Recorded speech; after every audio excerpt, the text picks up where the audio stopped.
Last Thursday, Spanish authorities announced that they have arrested a former U.S. Marine in connection with the break-in at the Spanish DPRK embassy that took place in February. Now, they stole, apparently this person helped steal electronics, according to two sources familiar with the arrest. Christopher Unn was arrested and expected to be arraigned on Friday in federal court in Los Angeles, according to a law enforcement official and a source close to the group. The U.S. Justice Department declined to comment. Now, as you recall, back in April, investigators said that intruders and self-professed members of a group calling themselves the Cholima Civil Defense Force, a CIA-funded and controlled group which frequently attacks the DPRK, their goal is to overthrow the legitimate government there in favor of one that is essentially a U.S. puppet.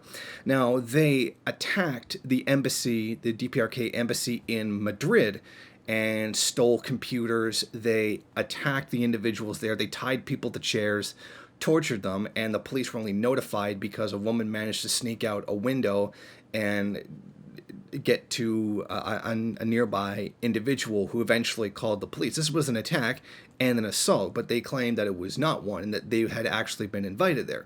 Although, if that story were true, why would the DPRK embassy and these diplomats invite a group known to be violently hostile towards the DPRK seeking their overthrow?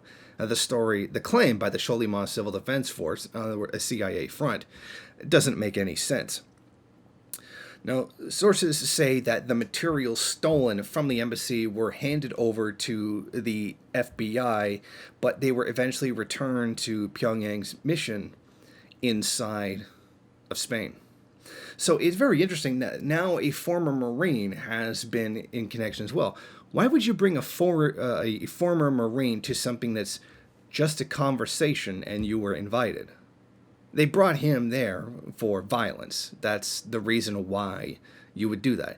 It's very clear that this CIA front went in and attacked, and now they're starting to have even some kind of a possible link to the U.S. military. So it's interesting that as this story unfolds and as investigations continue, we're finding even greater connections to the U.S. government behind the attack. Thank you for watching. If you like this program, then please head over to my Patreon page and set up a monthly donation.